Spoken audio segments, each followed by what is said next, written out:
Hello everybody, and welcome back to the channel. For today's video, I wanted to talk to you about the narcissist's biggest secret. So let's jump in.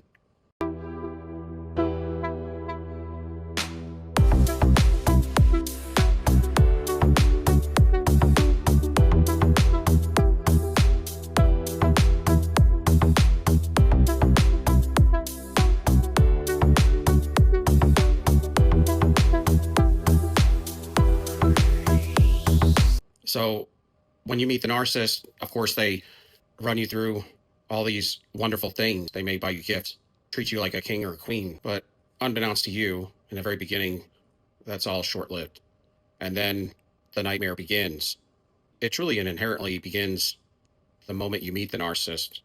You're just unaware until after it's all over, because what they're doing is conning you.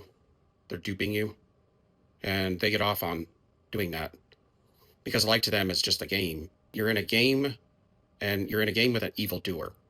So if you were to play a game with an evildoer, they're going to trick you, manipulate, gaslight, stab you in the back, whatever it takes to get to the end of the board and win. When they meet you, they are infatuated, but they're infatuated with things that you obtain or that you house: your character, your abilities, your gifts, your talents, the way that you move, the way that you operate. You might be smooth with it, where you have passions and the ability to also to see something through to the end, to finish it, to do things right, to complete projects. You may meet them at work, you may meet them out and about, at the gym, at church, wherever. They grab a hold of you and they pump you up in your ego and tell you all these great things that you are, and they seem vulnerable. They seem kind and they seem like they care. They're quick to get you to love and to trust them so they can latch on to you, but they really want to latch on energetically and attach cords to you and create soul ties with you. Intercourse is a huge way of doing that, so that'll be very fast. They're very fast at learning who you are and what makes you tick the best they can. They're not very creative, and they're truly not the greatest actors. That's why I always say they really spell you, because even when you're spelled, you can look at them and kind of know that they're faking, or at least I could. And to continue to go through it to the end and to keep cycling with the individual, it had to be a witchcraft spell. And I know it was, because I found out later. They'll do glamour spells, and they'll do like love magic spells, and they'll spell you while you're doing it with them. They only want supply, and they only want power and control over people. But truly, inherently, what they really want is all of your gifts, your compassion, your love, your support, your validation. They want your faith, your hope, your love. They want all of your goodness, your creativity. They want your money too. And if they can clout chase, they'll do that as well. They'll steal that from you. And they'll ruin you. And they'll ruin you because the greatest secret they have is they envy you. They envy you. And with anything that they want, they're greedy with it, meaning they got to get it all. So if you're doing dealings with them in business, then they're going to try and steal it all out from under you. Even if you're in a partnership with them, they would even try to siphon your side of the bank account, especially if you get people that are involved with IT and forgery documents and things, because that's really truly what they do to everybody that they meet. They become them. So in a sense, they identity thieve, but they do it mainly on a spiritual level. But if you stay with them long enough, they'll do it on a 3D, a physical level as well, because they want to become you so bad, because they envy you. They want to identity swap with you. And for them to identity swap with you completely, how witchcraft would work in that situation, it wouldn't be just steal your emotion, convince you that you're their personality and they are yours. You know how they project onto you and make you believe that you're crappy, but you're really not. And you kind of know that, but you're accepting all this negative energy and really truly becoming that individual because you're taking on that individual's unhealthy energy. But you think they're genuine, or to some degree, you don't think they're to that level of evil. Even if you know they're kind of not right, something's not right, you're getting pinged. Your intuition's pinging you, but you're kind of running it over still because they got you hijacked through your emotions. They like to convince you of things, that they love you and that they care about you, but only to hijack your emotions as quick as possible before that mask comes off, to get you entangled in financial difficulties and in contracts, covenants, and consents. If they're into witchcraft, they may verbalize certain covenants with you and put spells on you and do incantations and things in the night, in the moonlight, do different magic spells to get you twisted up. They will put things that are cursed around your house to have an effect on you because they're completely controlled by the dark energy. So the only thing living in them is the actual avatar. They'll cast these spells on you after they get your vibration down low enough. And they'll get you sick. They may poison you. Put substances continually and on a daily basis if they're with you. This is what cult leaders will do to their cult members, or the ones that are high, would be high vibrational, but they need those types in their coven because they need some sort of person to pull fuel off from. Somebody that has creativity, somebody that has love, somebody that has the ability to be savvy financially, really. I mean, they may not look like it. They may look like the weakest of the bunch when they're in this coven, but they get drawn in out of love, get their emotions hijacked, and then get wrecked. But they got to keep that individual, that empath, in that coven. They may be the only one that's an empath. Let's say there's 10 coven members. There may be 9 narcissists, and the one coven member is the one they're always beating on, the one they're slapping around, and the one that is just get treated horrible on a daily basis, moment to moment, and they still stay because they broke them down to where they're so codependent. And that's what they like to do. They get them so codependent and they get so in their head. Then they'll be afraid because a narcissist is always afraid of abandonment. So they'll start putting substances in their drinks on a daily basis to get them addicted to something and to keep them looped up. And the individual may not really know it until they're in too deep. It's a sad situation, but this is what happens. If you look online in regards to the takedown of covens, because this year has seen several large covens that have been around for decades, and nobody's been able to take them down. A lot of them have been taken down this year, one right after another. From California to Baltimore to Charlotte and Florida, I mean, it's all over. They've been taken down like week to week to week. So, I mean, you praise God for that. But what you find in these situations is they all have similarities that, there's, of course, a coven leader and a lot of the coven members are going to be narcissists.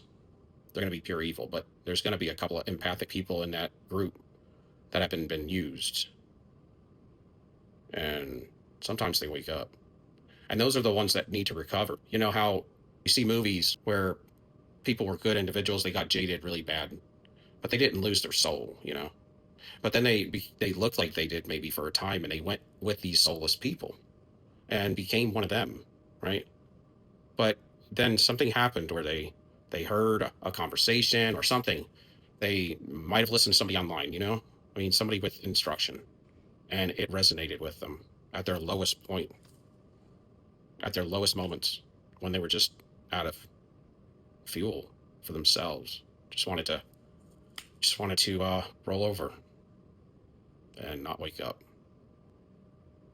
And somebody out there, they might have read something, but something that sparked an awakening in them and got them to reverse the situation and to learn how to heal with some instruction and to walk away from these soulless individuals, as hard as it is, because it's always hard leaving these types.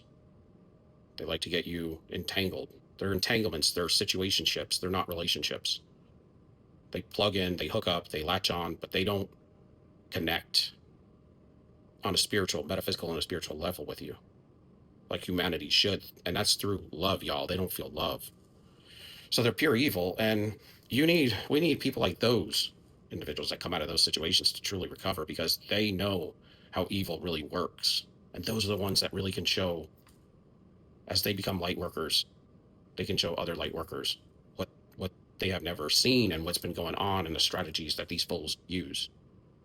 Because they've been in the trenches. And they're very powerful individuals when they recover. And, sometimes they can get blackballed for it and people can hate on them, but a recovered individual that came out of a situation where they were heavily jaded and they were in a cult or a coven, they were victimized. They were feeding the whole coven because they need your fruit, your goodness. They need your creativity. You're a jewel. You know what I learned, and you'll learn this too if you don't know this, but this is what I've learned lately. You'll have your ex and stuff, your ex narcissist or whatever come in your life, and they will look at what they can steal from you. They want your fuel, of course, but even like financially and things in the 3D, the physical things, objects, because they're all about objects. And they want to make you an object for their use, as their property, to control and to abuse, to use as a new toy and then throw you away and pick you up off the shelf whenever they choose to. But what I've seen is the ex narcissist that I was with.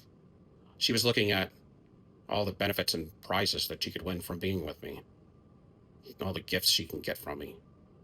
And what she neglected to see or to find within herself, because she had no heart, was that God had sent me as her gift.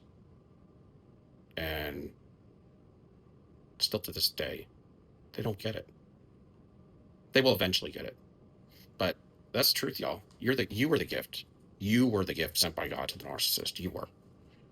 Not all the crap around you.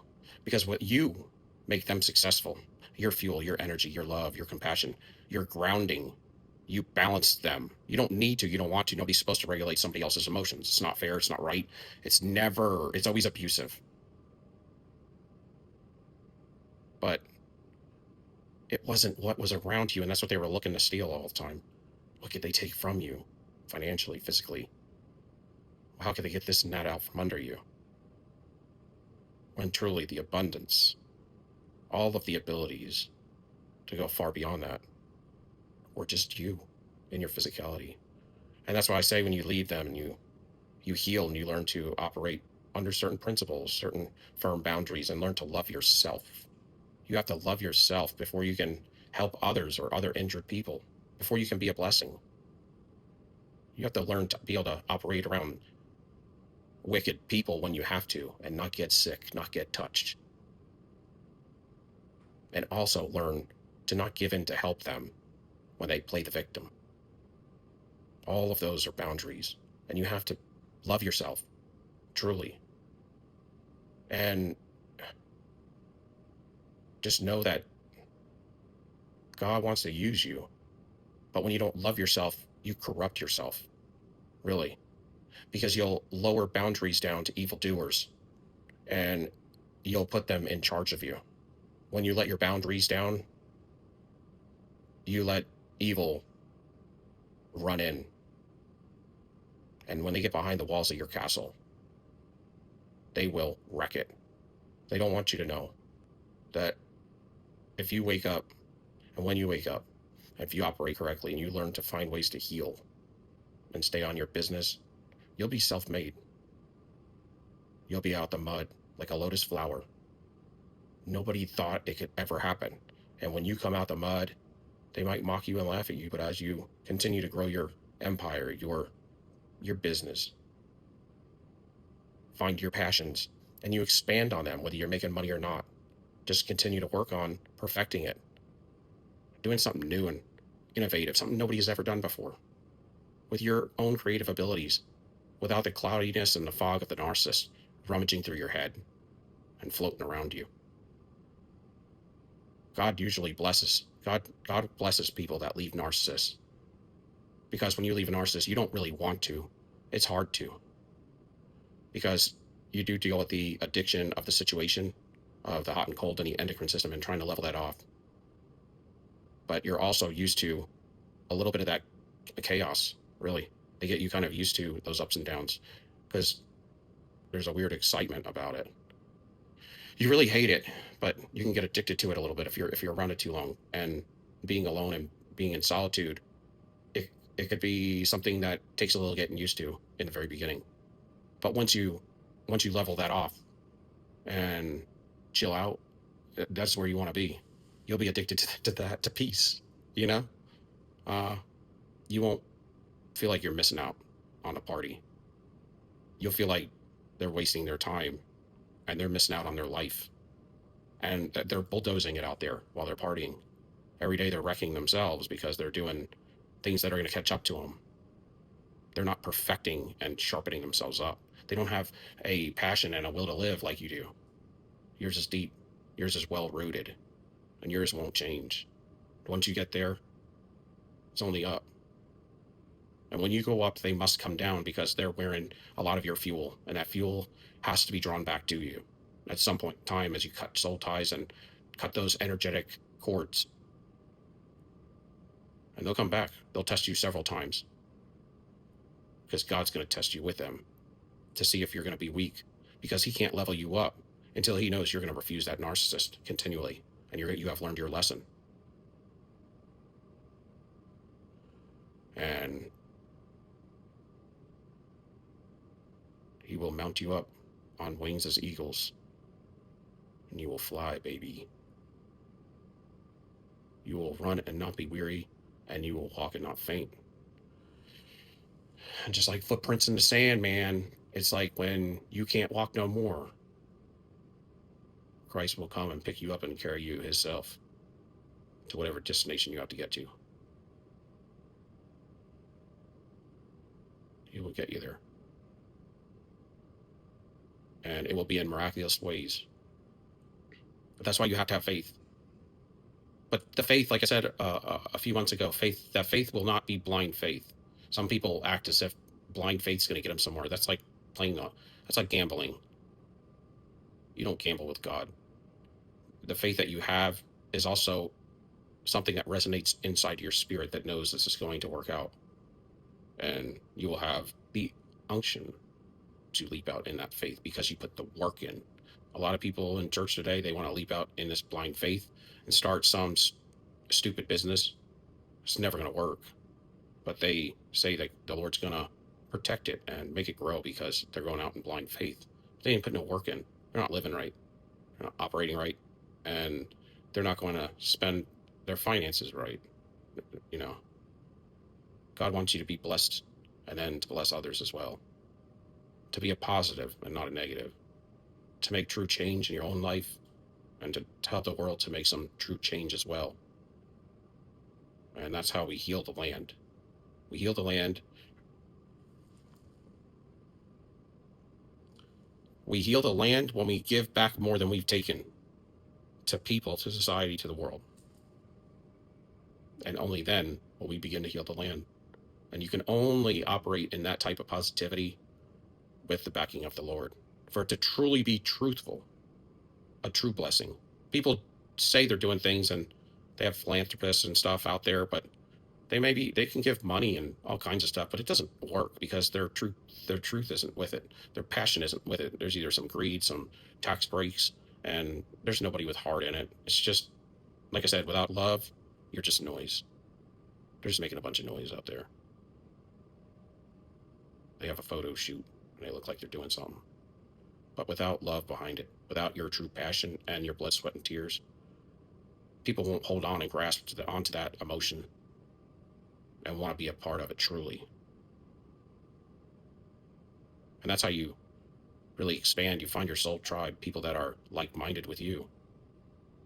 You know, you may be really different and have been your whole life. And you're always like, Lord, why am I so different? Why don't people think like I do?